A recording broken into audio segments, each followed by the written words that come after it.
Deadly communal violence flares in India a month before World Leader Summit.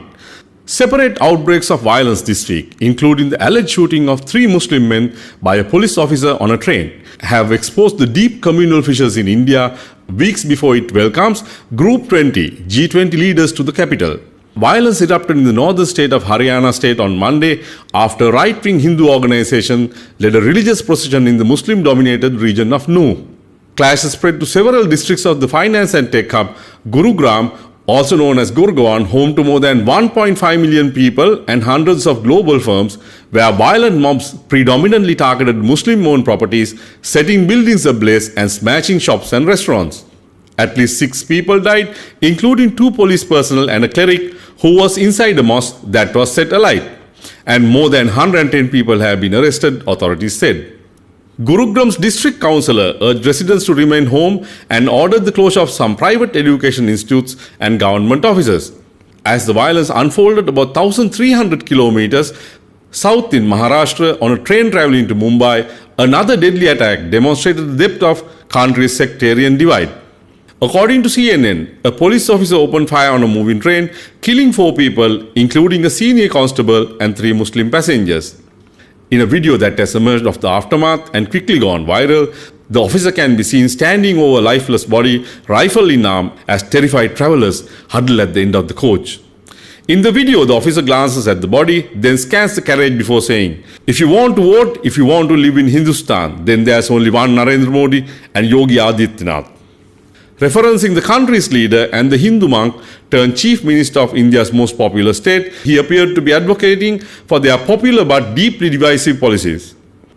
One of the victims, Askar Ali, was a bangle seller on his way to take a new job in Mumbai when the fatal attack took place. His cousin Mohammed told CNN, adding that Ali is survived by a wife and 4 children. "We haven't heard a lot from the authorities," he added, "but I believe this happened because we are Muslim." Police have arrested the officer and a motive is yet to be determined, authorities have said. However, opposition politicians and activists have called the attack a hate crime that targeted India's Muslim minority population. Police haven't released the names of the passengers. Meanwhile, CNN has contacted the Maharashtra police but is yet to receive a response. Asaduddin Owaisi, a member of the parliament and leader of the All India Majlis-e-Ittihad-ul-Muslimin political party, called it terror attack that specifically targeted Muslims. Another lawmaker and member of India's main opposition Congress party, Jairam Ramesh, said it was cold-blooded murder that was the result of a polarized media and political landscape. The image of India that Modi and his Bharatiya Janata Party, BJP, want to project is one of a confident, vibrant and modern superpower, and it will be one they want to display in India when G20 leaders meet in New Delhi next month. But analysts say these scenes of violence underscore an uncomfortable reality as the BJP's Hindu nationalist policies gain momentum in the world's largest democracy after nearly a decade of Modi's rule. On Wednesday, hundreds of members from the Hindu extremist right-wing Bajrang Dal group took to the streets in several cities, including Delhi, burning effigies and chanting slogans against Muslims in protest against what they called Islamic Jihad and terrorism. Asim Ali, political researcher based in New Delhi and no relation to Askar Ali, said that official silence over sectarian assaults and rhetoric is encouraging for the radical groups, and such attacks have become more brazen since BJP ascended to power nearly a decade ago. When you don't take action against these elements, the message that gets sent is that it's okay, he told CNN. If the government spoke against it, it would help, he added. Ethnic violence has been raging in the northeastern state of Manipur for the last 2 months, a topic that has received little public comment from Modi. Ali fears sectarian tensions may only worsen next year, as India heads into a bitterly fought election with Modi seeking a 3rd term and an opposition building a coalition to unseat him.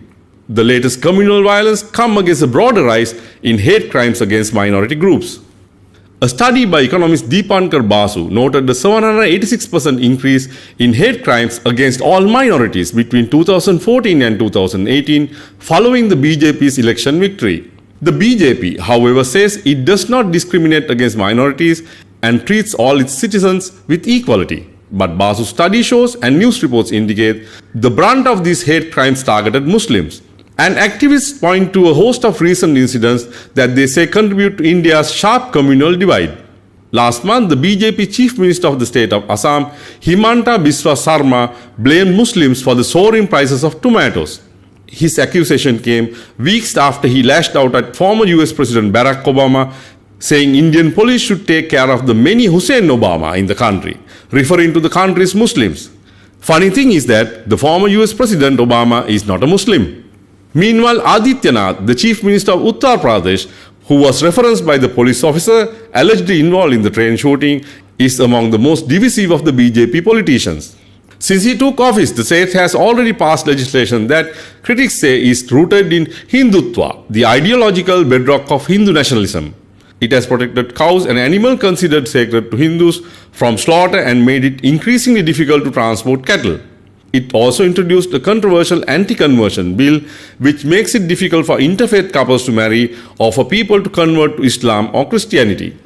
Some cities named after historic Muslim figures have also been renamed to reflect India's Hindu history. Adityanath is also known for his provocative rhetoric against Muslims. He once praised former US President Donald Trump's travel ban, barring citizens of several Muslim-majority countries, and called for India to take similar measures, according to local channel NDTV.